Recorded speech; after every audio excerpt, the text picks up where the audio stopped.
viure està englobat dins dels pobles d'encant de Catalunya. Per això, si em voleu acompanyar, seré la vostra anfitriona. Era una casa de menjars, com totes les que hi havia a Catalunya en aquells moments.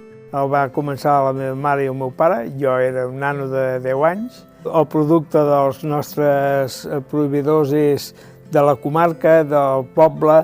Ara ja he integrat els meus nebots, el meu fill, la meva dona, i hem arribat on estem ara.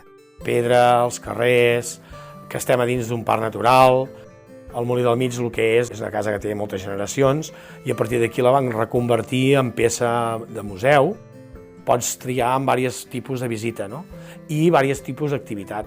L'encant que té la casa del Molí del Mig és els anys d'història que arriben a tenir, que es conservi totes les peces originals d'aquella època, no?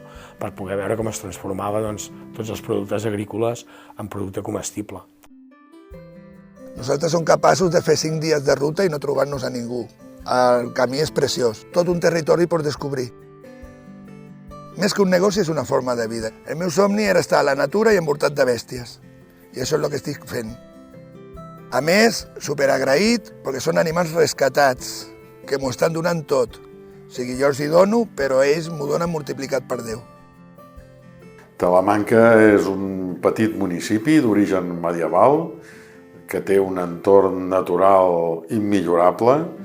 El vincle que tenim la meva família amb el municipi és de tota la vida, treballant sempre perquè el meu poble, el meu municipi, fos un lloc on poder viure i treballar a la vegada. Nosaltres som al celler Monobert. Actualment ens trobem al Mas de Sant Iscle. Vam començar recuperant aquesta vinya, que era l'única que quedava del poble, no? El que va començar sent un hobby, no, de la família, doncs se'ns va quedar massa gros, que vam arribar a tenir les 4 hectàrees que tenim aquí mateix.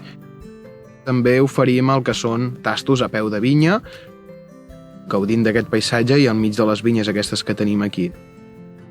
Porto aquí en aquest projecte del càmping des de l'any 2010, perquè aquest càmping funcionava, però el 2005 hi va haver un incendi forestal i el va arrasar tot. A gaudir de la natura, de la tranquil·litat. Una comarca per descobrir. Tothom qui ve està enamorat de Talamanca.